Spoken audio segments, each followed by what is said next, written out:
많은 성원 부탁드립니다. 안녕하세요. 홍순대입니다. 나 자신의 운명의 길과 꿈, 사례 살펴보도록 하겠습니다. 이 네 가지를 꼭 함께 보시기 바랍니다. 운명의 길과 꿈의 세계, 선택의 길, 운명의 길과 꿈의 세계, 배필 만나는 운명. 자, 네 번째, 운명의 길이 바뀔 때 꿈과 사주의 관계. 자, 이 세상에는 보이지 않는 운명의 길이 있습니다. 꿈과 사주로 추정해 볼 수가 있겠습니다.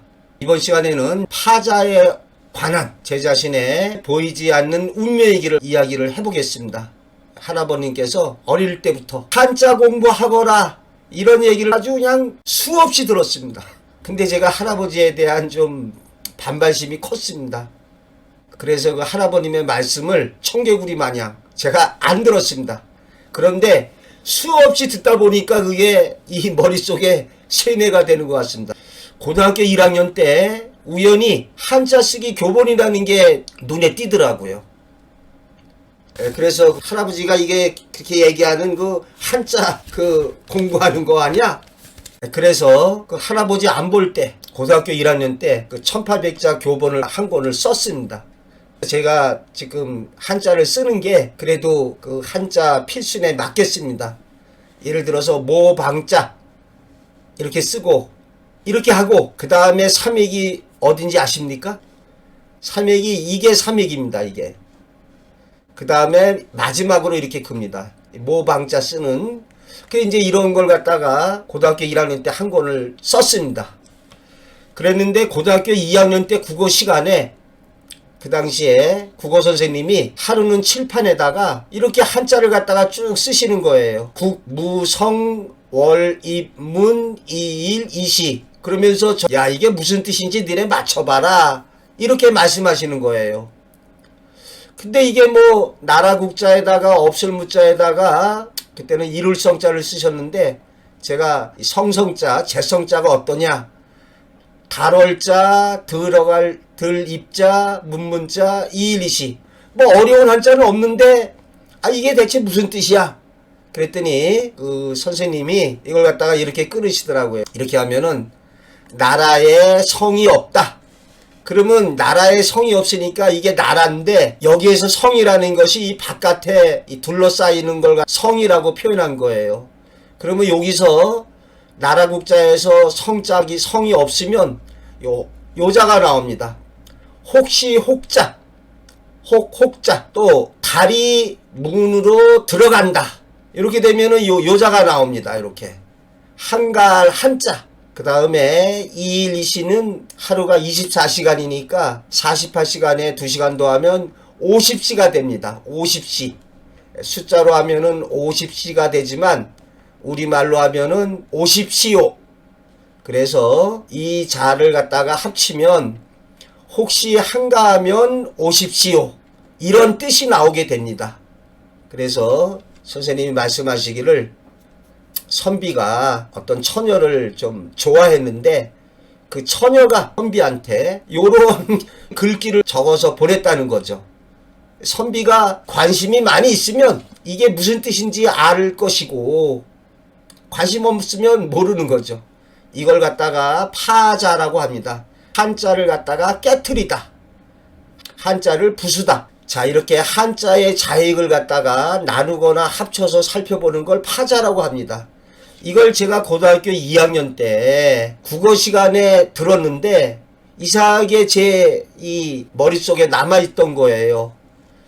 대학을 갈 때 그 사범대 국어교육과로 진학을 했습니다. 고전문학 뭐 이런 거 굉장히 좋아했습니다.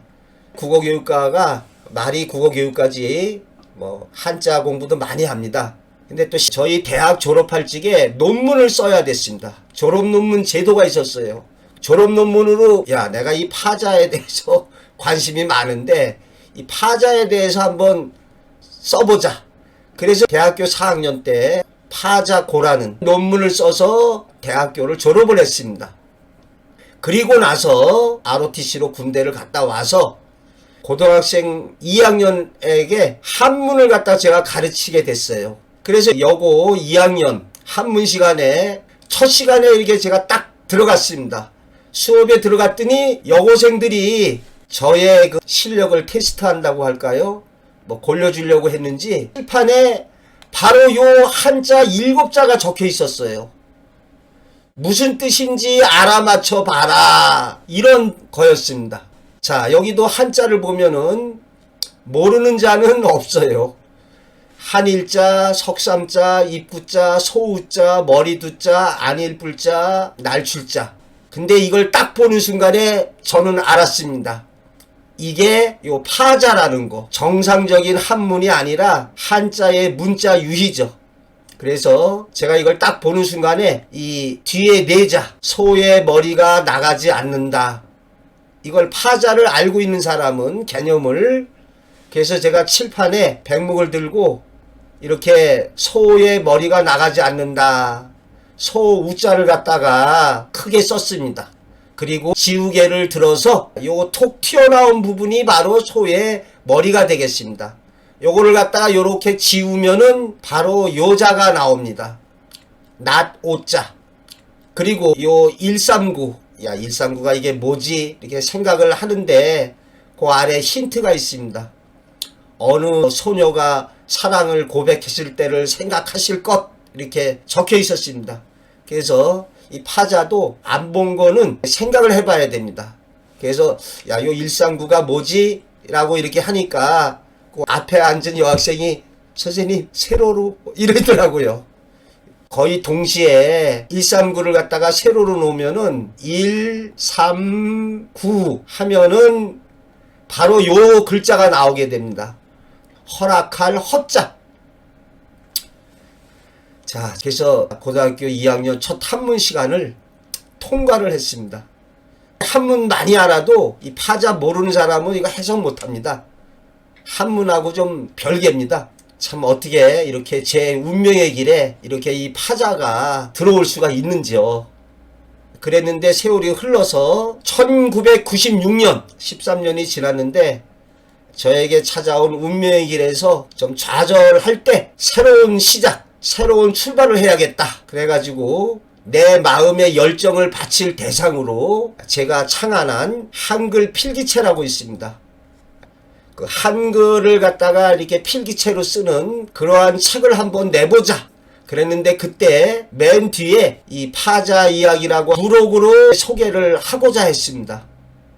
그런데 출판사를 물색하는 과정에 한글 필기체는 그만두시고 파자 이야기를 책으로 내면은 좋을 것이다, 한자에 관심 있는 사람들이나 참 내용이 재밌다, 이러한 얘기를 제가 듣게 됩니다.